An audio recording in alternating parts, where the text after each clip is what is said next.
nuevamente para darles la bienvenida al seguimiento de este ciclo de conferencias, Dante Alighieri, 700 años después, con la participación institucional del Instituto de Cultura del Estado de Durango, de la Biblioteca Pública del Estado, licenciado José Ignacio Gallegos Caballero,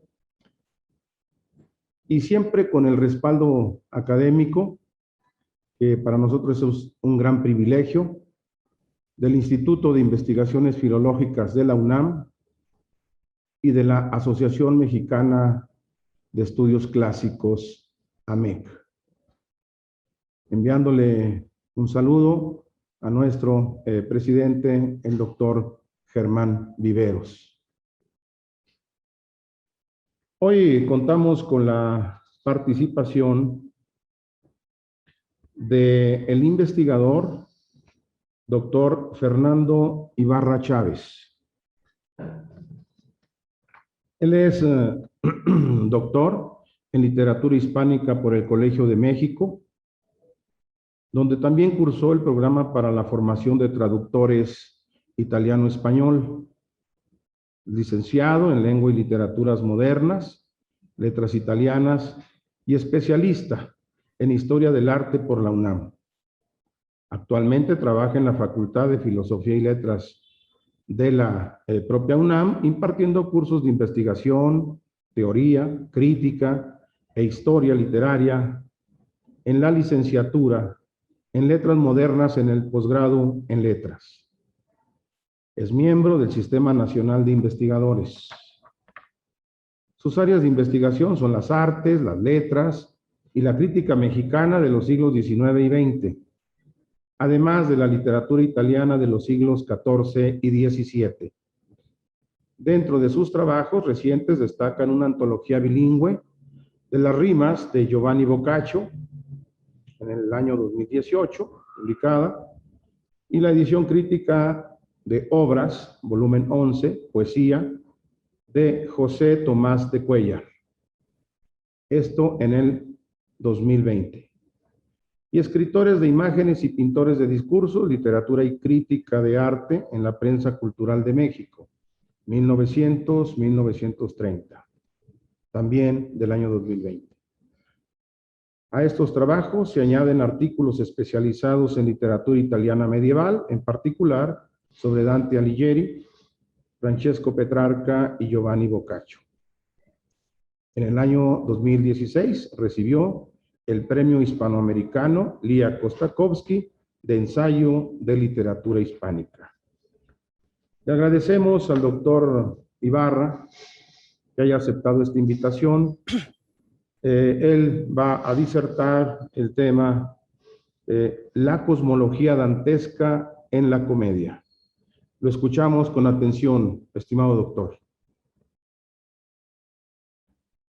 ¿Qué tal? Pues muy buenas tardes. Estoy muy contento de poder participar ahora con ustedes en Durango. Creo que Dante, dentro de todas las cosas que se imaginó, no le habría cabido en la cabeza que existiera un continente llamado América, que hubiera una ciudad que se llama Durango y que además a los 700 años de la conmemoración de su muerte, Durango se iba a acordar de él. Entonces, bueno, me da mucho gusto poder participar en estas celebraciones, porque pues sí, es Dante, un autor que nos genera muchos motivos de alegría cuando uno lo está leyendo, mucha emoción estética, pero sobre todo también nos obliga a estudiar. Y eso creo que es uno de los elementos que de manera personal, ¿no? Aprecio mucho más en Dante, porque no todos los autores nos exigen que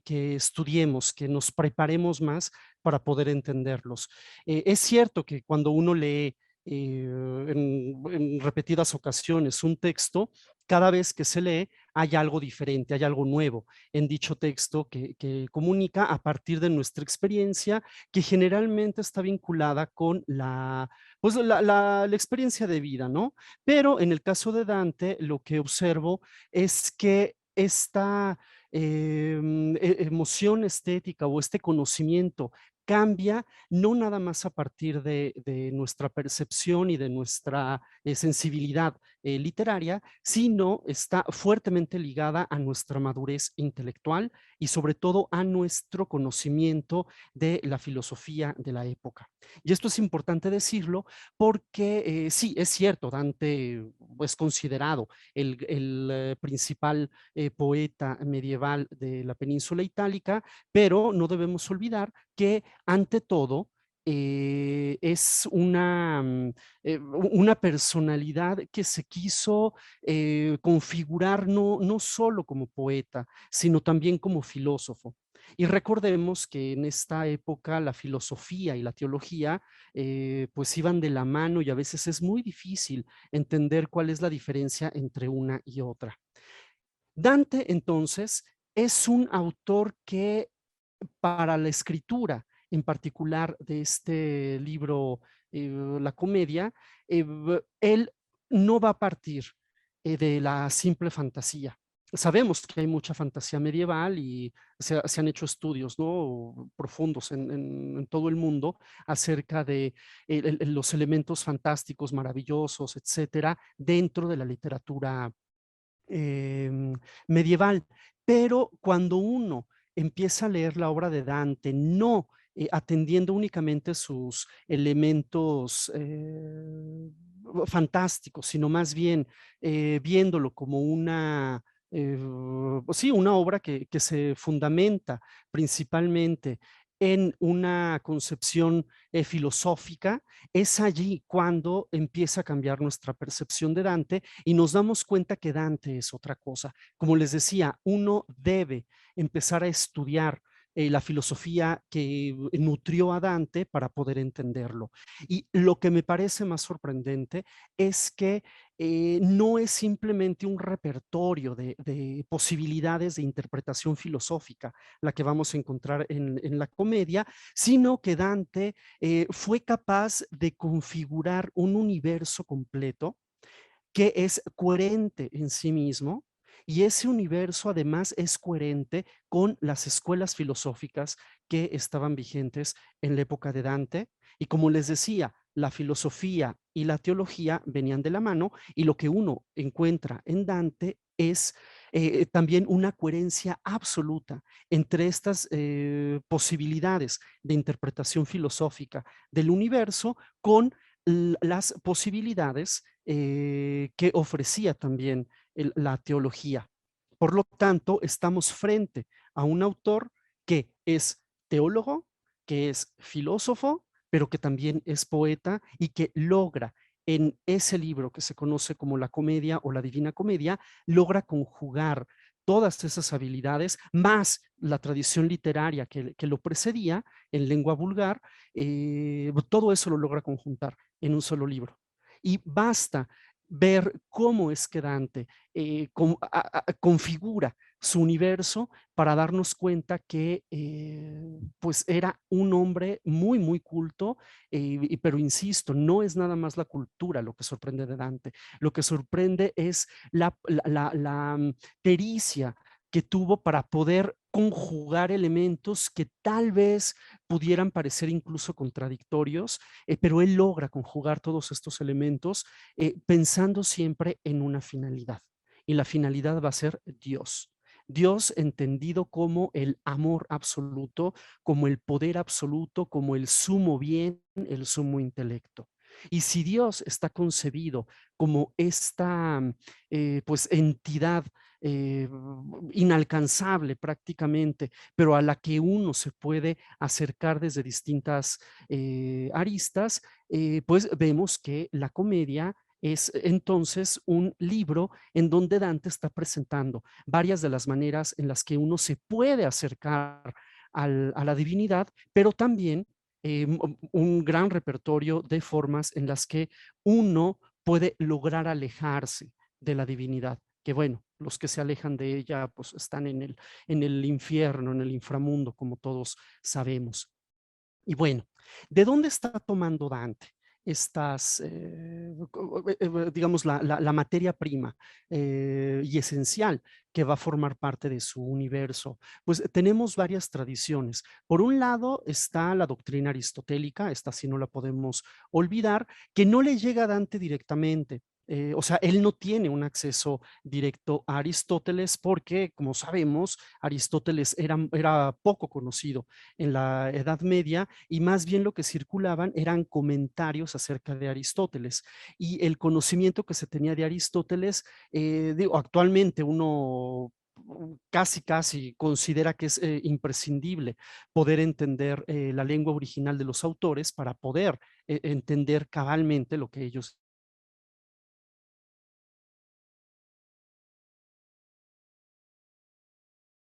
general procedía de una tradición latina, sino también otra mediación, que es la mediación de los comentaristas. Y podemos decir que Dante está conociendo a Aristóteles a partir de la obra de Santo Tomás de Aquino, y esta obra está escrita en latín. O sea, les digo que hay una doble mediación de quien está comentando a Aristóteles y de la lengua, ¿no? Que es la lengua latina.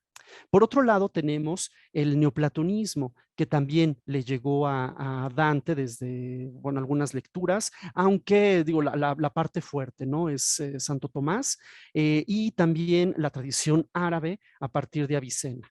Y son estos los tres grandes pues, elementos que van a estar nutriendo la concepción del universo de Dante para, les digo, esta generación del cosmos. Ya cuando hablamos de las pequeñas realizaciones y de los detalles que están dentro de este cosmos, en ese momento ya podemos hablar de otro tipo de tradiciones. Y sí, tenemos la tradición literaria provenzal, el amor cortés, fantasías medievales, percepciones que se tenían del más allá, del inframundo, del infierno, sí, tradición popular, ¿no? Creencias, pues, en general. Todo eso también lo vamos a encontrar. Pero les digo que eso lo vamos a situar más en las particularidades ya de la realización, ¿no? De este universo. Y pues bueno, cuando uno lee Aristóteles, sobre todo la física, cuando uno se asoma a lo que pensaba Aristóteles acerca del cielo, etcétera, nos damos cuenta que Dante entendió muy bien esta filosofía aristotélica, insisto, mediada por Santo Tomás de Aquino, que Dante lo dice de una manera explícita. Él, muy joven, tiene la posibilidad de entrar a estos estudia de los filósofos de Florencia y en particular en Santa María Novella, que era, bueno, allí había un studium que pertenecía a los dominicos y dentro de estos dominicos, pues bueno, sabemos que uno de los grandes, ¿no? Pues es Santo Tomás de Aquino, pero en época de Dante, este Tomás de Aquino todavía no era santificado, todavía estaba vivo cuando Dante nació, y bueno, estamos hablando de un autor que estaba absolutamente vigente y que era muy discutido. Y pues bueno, Dante participó de estas discusiones acerca de la interpretación que estaba realizando Santo Tomás dentro de esta escuela que se conoce como la escolástica, ¿no? La interpretación de Aristóteles, pues, y la integración de la filosofía aristotélica al ámbito cristiano. De esta manera, podemos encontrar, bueno, en Dante, concepciones muy particulares que derivan, insisto, de Aristóteles, como la materia y la forma. En Aristóteles existe la materia y la forma, pero también se puede hablar de formas que no tienen materia. Y esto le va a resultar muy útil a Dante porque cuando él llega a la parte del cielo y bueno, los distintos niveles celestiales, lo que él está viendo son más bien formas y no materias. Pero para poder explicar esto, evidentemente fue necesario contar con una base filosófica como la de Aristóteles. Esta forma pues va a tener grados superiores y va a haber una causa formal, y además inteligible, que dentro de la escolástica se le va a atribuir a Dios. O sea, Dios va a ser esta causa formal. Pero también dentro del acto, porque recuerden que para Aristóteles pues, el movimiento se genera a partir de potencias y actos, hay un acto también eterno y hay un motor eterno, el primer acto, el primer motor, el primer móvil, el que hace que todo lo demás se mueva, ese primer móvil del que ya habla Aristóteles, que luego es comentado por Santo Tomás de Aquino, también va a ser retomado por Dante, pero evidentemente en clave cristiana, el que genera los movimientos sin que sea movido por ninguna otra cosa, este primer motor aristotélico va a estar totalmente relacionado con Dios, ¿no? Por lo tanto, Dios es esta eternidad inmóvil que mueve todo lo que él mismo contiene. Porque el universo hay que pensarlo de esta manera. Hay un gran Dios y adentro de este Dios, que no es material, adentro de este Dios se encuentra el universo. Dios es el que contiene todo, pero Dios no está contenido en ninguna parte. Así que Dante va a concebir el universo como una figura perfecta, incorruptible, y pues bueno, la figura más incorruptible que existe bueno, más perfecta, ¿no? Que existe en la naturaleza es la esfera. ¿Y por qué la esfera y no el cuadrado? Bueno, porque la esfera no tiene un arriba y un abajo. La esfera, o sea, es una figura cuya superficie equidista siempre del mismo centro. Si hubiera alguna alteración, ya no sería esfera o sería una esfera abollada, ¿no? Pero Dante entonces piensa que el universo se tiene que configurar a partir de una realidad material, física, comprensible y perfecta. Y bueno, la esfera sería la forma geométrica que Dante va a encontrar. Y esto de hablar del mundo esférico y además formado también de círculos concéntricos le va a ayudar a Dante para poder hablar de los diferentes grados de perfección que existen en el universo. Y esto lo está tomando también de otros pensadores y de otras tradiciones como la tradición tolemaica. Y podemos compartir, si les parece, una imagen para ver una representación muy simple del universo, eh, un segundo, del universo tolemaico para que nos quede más clara, ¿no? La visión de Dante. Aquí lo tengo. Sí, perfecto. Recuerden, y esto sí es importante, que en este momento todavía estamos ante una concepción geocéntrica, o sea, hay que esperar hasta Galileo, ¿no? Para que la Tierra no sea el centro del universo. Bien. Y aquí tenemos pues, un mapa de cómo sería el universo según Ptolomeo. Como pueden observar, son círculos concéntricos. El mayor círculo es el que se conoce como el cielo empíreo y es el que donde se va a encontrar la presencia divina. Entonces vean que Dios es como una gran capa que está cubriendo todo. Y al interior de ese Dios es donde vamos a tener los diferentes círculos que en un primer momento van a formar los cielos. Y hay un parteaguas aquí en este universo que es la luna. A partir de la luna se cuentan los cielos, ¿no? Y tenemos luna, Mercurio, Venus, el Sol. Aquí deberíamos tener la Tierra, pero les digo que es un universo geocéntrico, no heliocéntrico.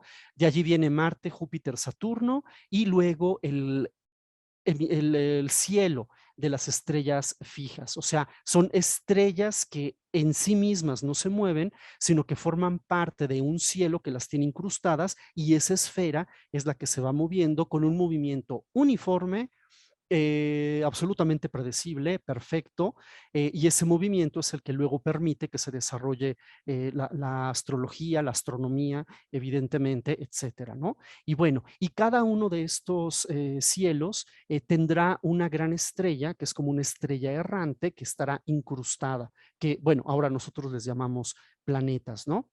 Muy bien. Y les digo que llegamos al cielo de la luna. Todo lo que ocurre del cielo de la luna hasta el empíreo no forma parte del mundo material o no del mundo material que nosotros conocemos, porque está constituido por un elemento que se llama éter, que es un material cristalino, incorruptible, pero debajo del cielo de la luna es cuando ya encontramos otra dinámica en la creación. Y esta dinámica está vinculada con la corruptibilidad, evidentemente, y es donde encontramos los 4 elementos esenciales, que serían agua, tierra, fuego y aire. Así es como está concebida la Tierra.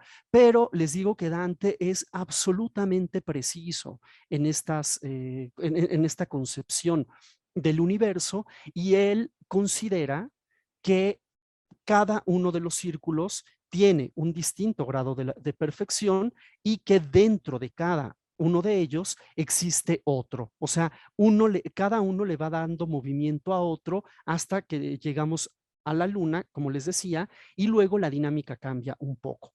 Pero aquí ya viene un problema. Dante se da cuenta, incluso por cuestión física, ¿no? Cuando uno enciende el fuego, pues el fuego sube. Ujú. El aire se mantiene arriba también. Entonces, tanto fuego como aire están en una esfera superior. Pero el gran problema lo tenemos con las esferas inferiores, que sería la esfera del agua y la esfera de la tierra.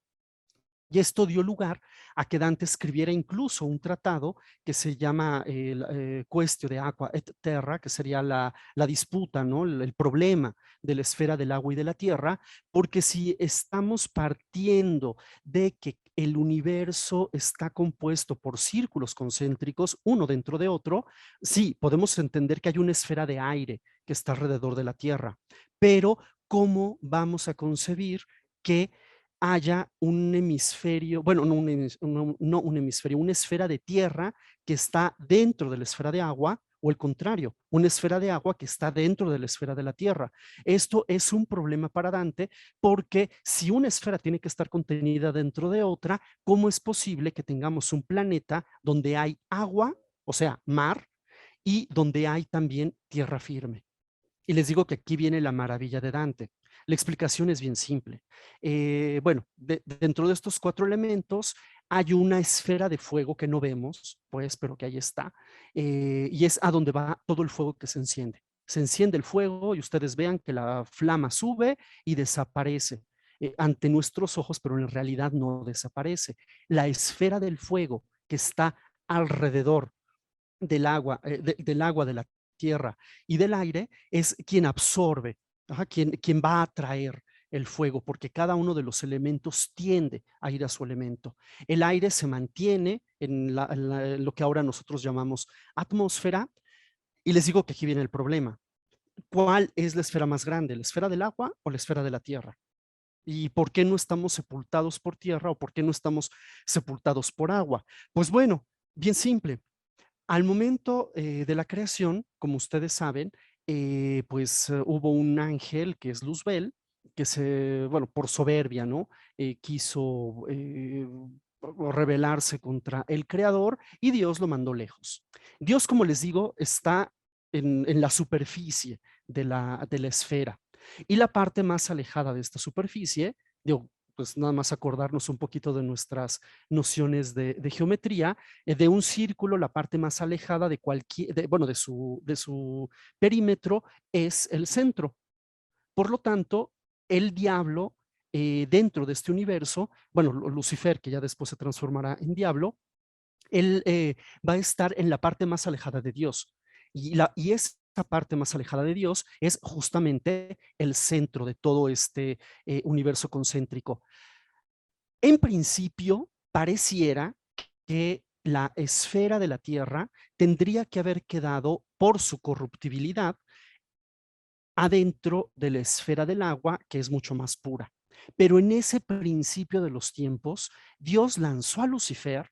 Lucifer se va al centro del universo. La última esfera que tenemos es la esfera de la Tierra. ¿Y qué ocurre con la esfera de la Tierra? Le da tanta repulsión Lucifer que empieza a tratar, se contrae, ¿no? Para no estar cerca de Lucifer, pero pues no lo logra porque su lugar es ese, pero al momento de contraerse ocurren dos cosas. Por un lado sale la Tierra, que sería el hemisferio de la Tierra emergente, que constituye pues lo que se conoce como el continente euroasiático africano, o sea, bueno, Europa, Asia y África, los tenemos allí, de ese lado, gracias al movimiento de la Tierra. Cuando llega Lucifer es que sale esta parte de tierra y eso es lo que permite que haya vida. Y por el otro lado, vemos que la demás materia, que ya luego formará el cono, ¿no? Del infierno, está saliendo por el lado opuesto, por donde Lucifer fue lanzado. Entonces, es como un eje el que encontramos. Llega Lucifer al centro de la tierra se contrae y hace este movimiento, ¿no? La materia se mueve. Y les digo, como la tierra es la esfera de material más corruptible, hay posibilidades de que no sea esférica. Digo, es tan corruptible que puede ser una esfera llena de chipotes. Por eso es que tenemos, por un lado, la tierra emergente, donde vive la humanidad, pero por el otro lado, el resto de materia va a salir y esa materia va a constituir el purgatorio, la montaña del purgatorio. Les digo entonces que aquí es donde encontramos nosotros la gran maravilla de Dante, porque en ese momento de la creación que nosotros lo vincularíamos con el texto bíblico, resulta que también Dante está dando interpretaciones que se conectan con Aristóteles y que se conectan también con esta tradición del universo de Ptolomeo. Y pues bueno, es así como podemos concebir la geografía dantesca. Ya no, bueno, ahora ya no hablaré de lo que está más allá de la luna, sino lo que está en el mundo sublunar. Así tenemos una esfera de tierra que es inferior, pero que va a tener una forma irregular. Luego tenemos la esfera de agua que cubre la esfera de la tierra, pero evidentemente como la Tierra salió por dos partes, hay parte de la Tierra que no está cubierta, aunque la esfera del agua es superior. Y ya después tenemos la esfera del aire y la esfera del fuego, así de simple. Les decía, el fuego tiende al alto y si nosotros tomamos cualquier materia, la materia va a caer porque Dante también está adoptando la concepción de que todo tiende hacia su esfera misma, pero hay una especie de centro de gravedad, o sea, hay una fuerza que empuja toda esta materia sólida hacia el centro. De allí que no haya problemas para Dante en concebir ya después el infierno y que el infierno vaya siempre a mayor profundidad y que haya también un centro en el infierno, que es un centro donde está el diablo, porque tiene que estar lo más alejado posible de Dios y que cuando uno se mueve de ese centro, uno, pues sí, se va alejando también de la maldad. E incluso dentro del mismo infierno hay niveles terribles, ¿no? Que son los que donde encontramos a los peores pecadores, que son los que están más cerca del diablo, o sea, más lejos de Dios, pensando geométricamente. Y también está el nivel más cercano a Dios, que es en el caso del infierno, el círculo de los primeros pecadores, que son los lujuriosos, ¿no? O sea, de todos los pecados, el que está más alejado de la verdadera maldad es el pecado de la lujuria, porque es simple incontinencia, ¿no? A partir de un instinto. Y el peor de los pecados, el que está más cerca del diablo, o sea, más alejado de Dios, más cercano al centro del universo, pues son los traidores, porque para Dante esta era digamos, la manifestación de mayor vileza humana, utilizar el intelecto para hacerle daño a la humanidad misma. O sea, no es lo mismo, les digo, que tener un desliz que luego termina mal por el puro instinto de la incontinencia erótica a utilizar ya la inteligencia, ¿no? Para hacerle daño a la comunidad. Y bueno, Dante se está moviendo también en estos ejes que si volvemos a esta posibilidad de instrucción filosófica que tuvo Dante, pues resulta que también hay muchas coincidencias entre esta elaboración y jerarquización de los pecados dentro de su infierno con la ética nicomaquea de Aristóteles. O sea, les digo que se va juntando al final todo porque Dante tuvo esta capacidad de poder reunir las tradiciones filosóficas en su universo. Y pues bueno, los elementos, pues los cuatro elementos son los que van a formar todo aquí en este universo y en esta parte es donde vamos a encontrar pues otra tradición filosófica que le va a servir mucho a Dante, que es Platón a través de San Agustín. Lo que vamos a encontrar es, pues, en el paraíso, todos estos cielos, que también aquí tenemos que hablar de otros autores como el pseudo Dionisio Areopagita, que le va a servir mucho a Dante para poder fundamentar lo que está ocurriendo en este paraíso, porque Dante, como buen medieval, considera que hay una gran relación entre los elementos que forman parte del universo y digamos, del universo supralunar con los elementos del universo sublunar. De allí que haya una relación, digo que esto era una cuestión medieval bastante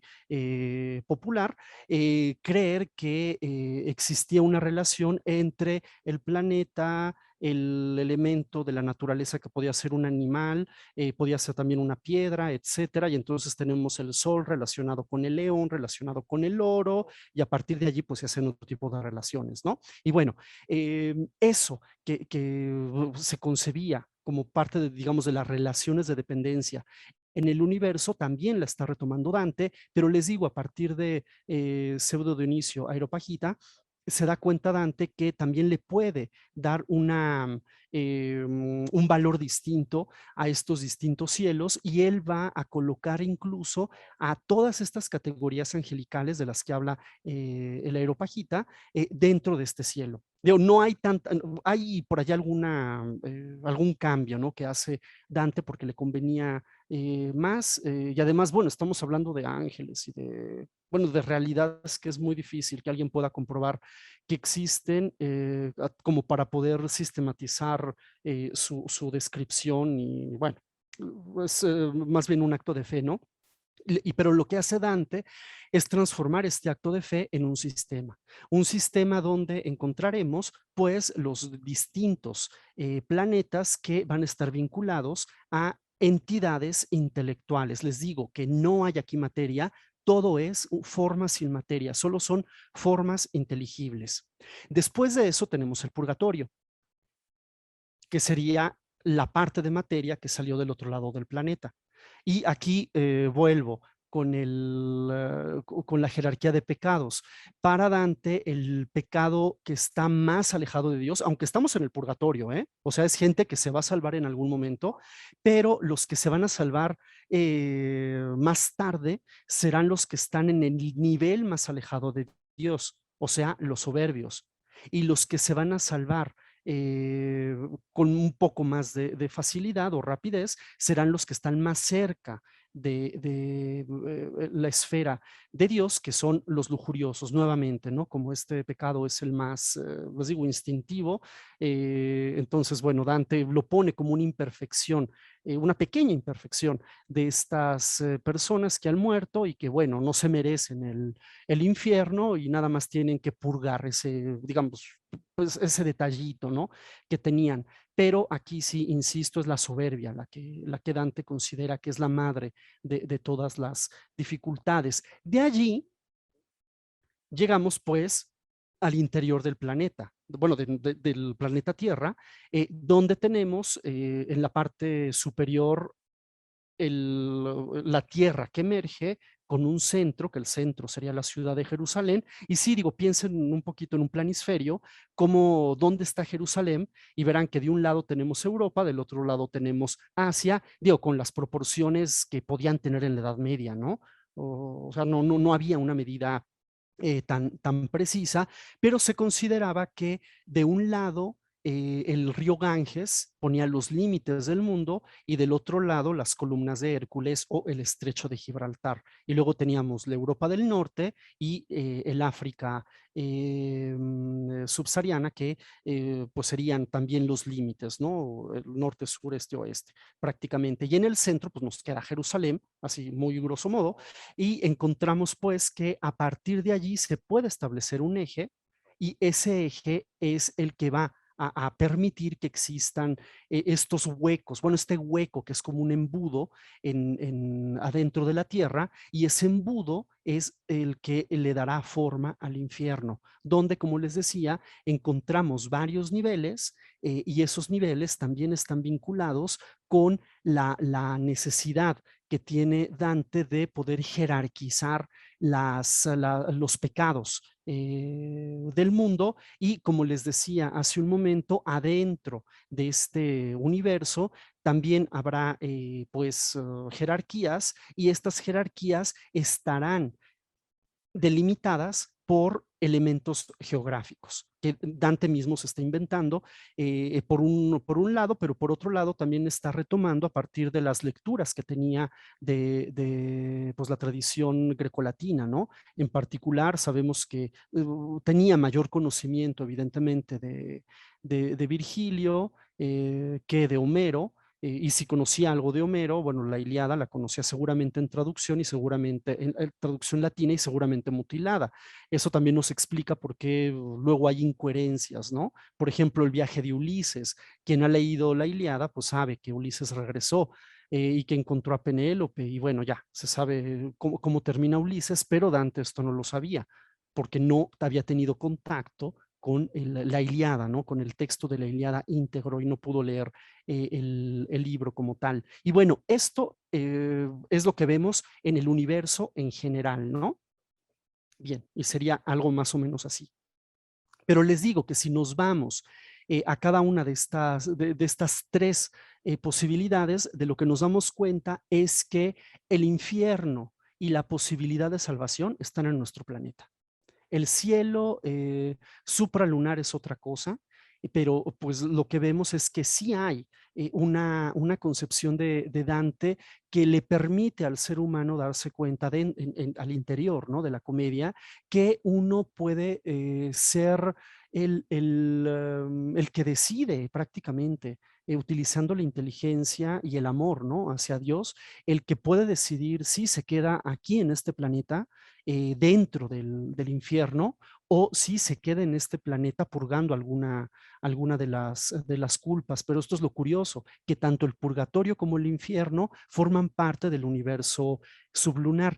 Y esto es muy importante cuando nosotros estamos revisando la comedia y vemos cómo es que Dante está haciendo la descripción de los elementos que conforman su universo, porque resulta que el infierno, al encontrarse adentro de la tierra, pues evidentemente no recibe luz, porque no hay una ventana, o sea, no hay posibilidad de que el sol llegue allí.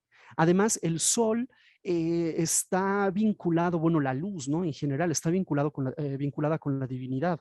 Y pues no puede haber un rastro de la divinidad, este amor y esta posibilidad de salvación en el infierno. Por eso es que no entra la luz y todas las descripciones que hace Dante del infierno están pues supeditadas a la oscuridad. No hay colores en el infierno. Es más bien un infierno sonoro, porque en la oscuridad Dante logra interpretar sonidos.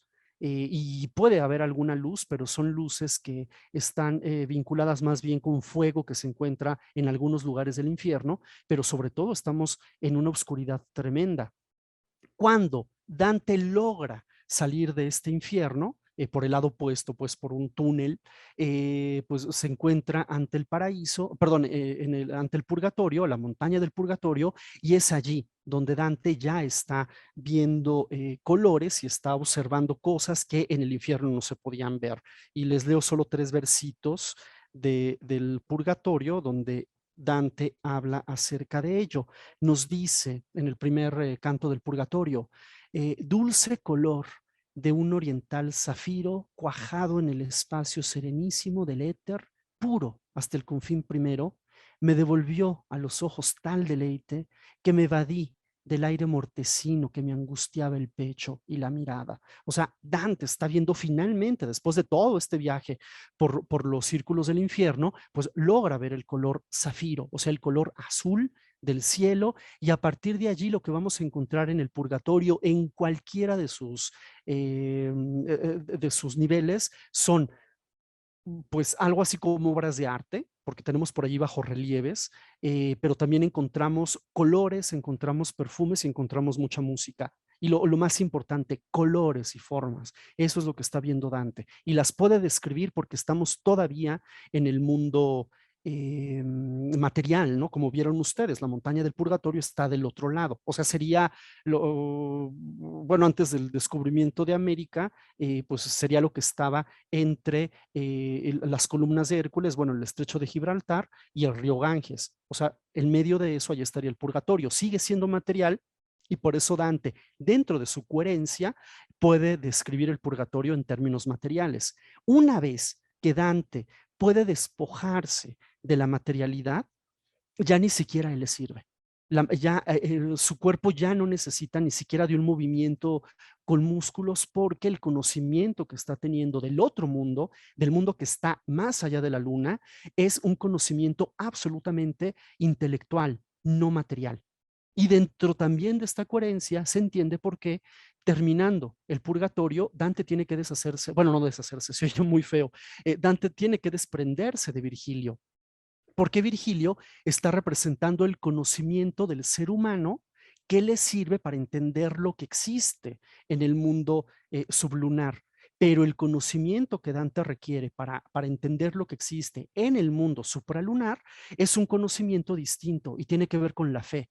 Y para la fe, pues Virgilio ya no es útil.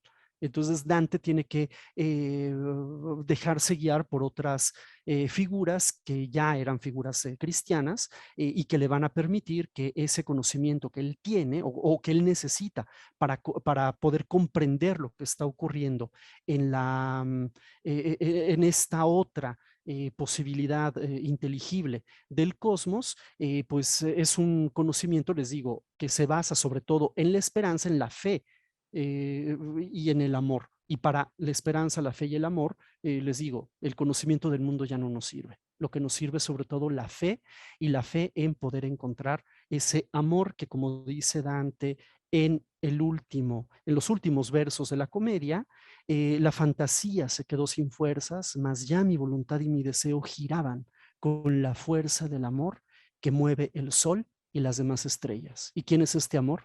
Es Dios. Y con esto, si les parece, podemos concluir nuestra conferencia de hoy y dejamos, ¿no?, el espacio abierto por si Claro. alguien quiere hacer preguntas. Travesuras no, por favor, pero preguntas sí. Bueno, muchas gracias, doctor. Ha sido realmente muy ilustrativo el acercamiento que nos está proponiendo precisamente al cosmos, a la estructura que uno puede observar, que es visible, para adentrarnos en este poema grandioso de la Divina Comedia. En efecto, consulté con el doctor Fernando Ibarra sobre la posibilidad de que se abriera la oportunidad para que si alguien de los asistentes, que les agradezco que estén con nosotros, nos puedan hacer alguna pregunta, a través del chat, alguna pregunta, algún comentario. Mientras alguien lo pueda hacer, le quiero comentar al doctor, les quiero comentar que mientras el doctor hablaba, disertaba con este conocimiento, recordé una expresión de un dantista español, de Ángel Crespo, que dice algo muy bello a propósito con lo que termina el doctor Ibarra.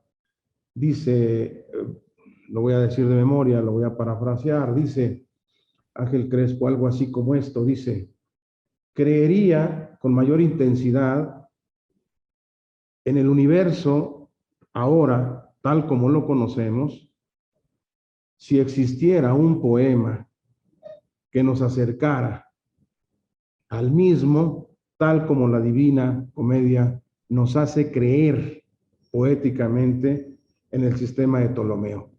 Me parece que es una forma muy bella de decirlo.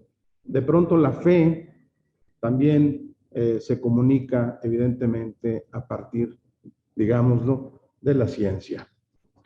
Ya nos ha dicho, me parece muy interesante, cómo ha llegado este conocimiento a Dante a través de Aristóteles fundamentalmente para hacer esta estructura.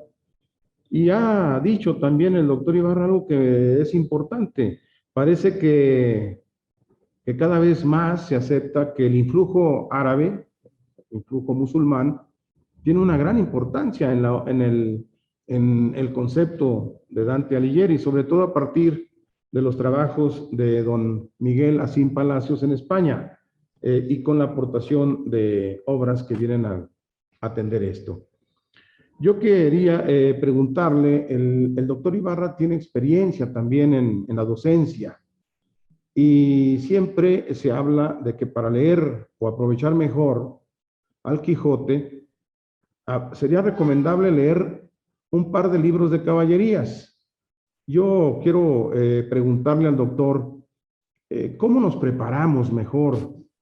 ¿Cómo preparamos mejor a los alumnos para que usted, que dice que es un mundo complejo y que sí requiere estudio, una preparación importante, ¿usted qué recomienda antes de entrar al mundo de Dante para quienes no tienen de pronto ese previo conocimiento?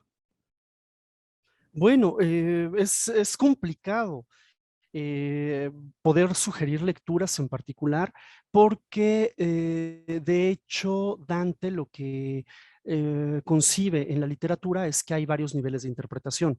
Hay un nivel literal, hay un nivel simbólico, un nivel moral y luego el nivel teológico. Y aquí la pregunta sería, ¿qué es lo que queremos que aprendan nuestros estudiantes? ¿Que se queden con el nivel literal o que puedan hacer una interpretación teológica? Y allí es donde empezamos con el problema. Y como les decía, Dante es tan coherente que el infierno lo escribe de tal manera que es muy comprensible. O sea, quien ha leído el infierno, pues entiende perfectamente dónde está Caronte, dónde está la laguna, dónde está la barca, dónde está el diablo, cómo están sufriendo los pecadores, porque Dante es muy gráfico.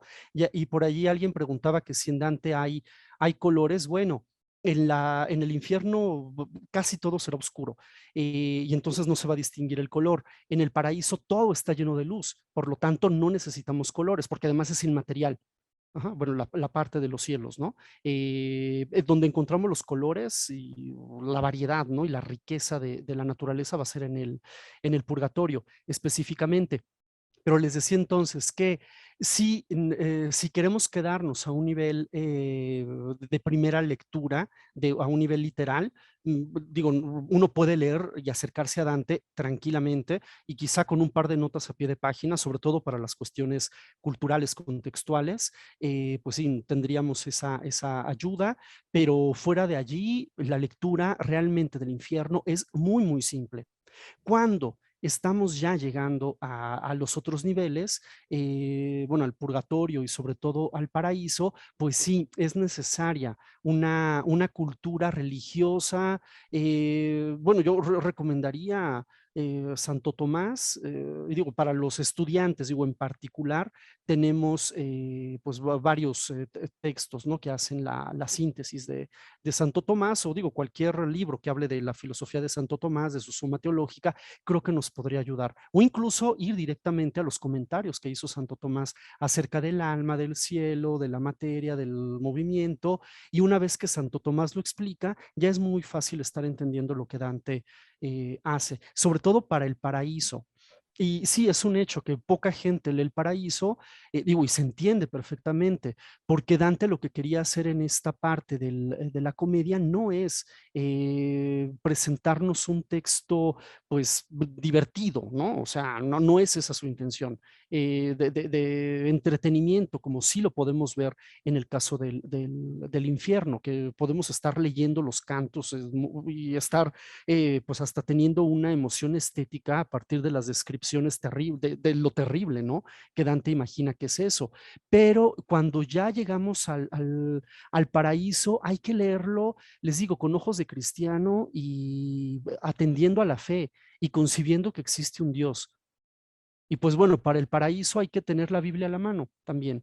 O sea, Biblia y les digo, Santo Tomás, ¿no? Sobre todo, pero sí es muy complejo, la verdad, llegar a la lectura. Y sí, debo confesar que en estos cursos que vemos muy generales, bueno, que tenemos muy generales en la Facultad de Filosofía y Letras de la UNAM, de la lectura de Dante, pues digo, llegar al paraíso es muy complicado porque hay que explicar todo, hay que explicar qué es, cómo se concibe el amor de Cristo, cuál es la naturaleza de Dios, y llegar a esto del amor que mueve el cielo y las otras estrellas, pues nos obliga a hacer un recorrido como el que hemos hecho ahora, así muy rápidamente, por la filosofía aristotélica.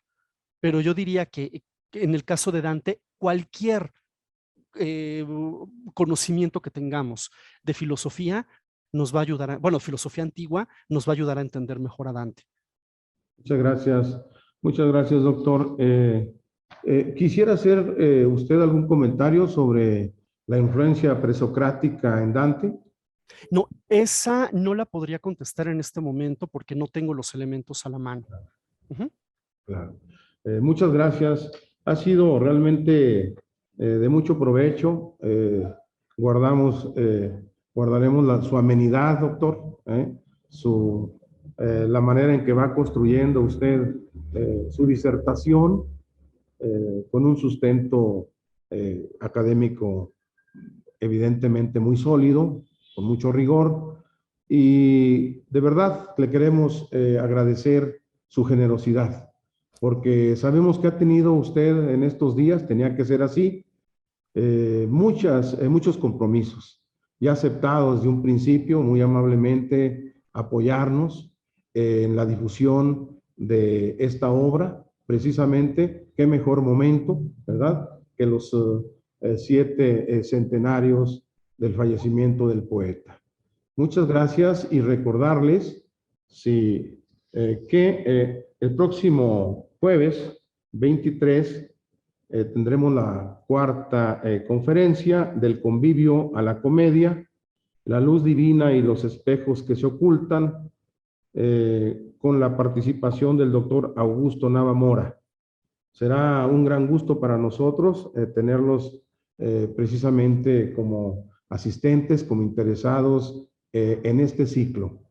Yo les quiero agradecer nuevamente por parte de las instituciones convocantes su asistencia. Han sido realmente muy generosos. Hay personas que han estado en las 3 conferencias, según llevamos algún registro nada más para cuestiones de estadística propia.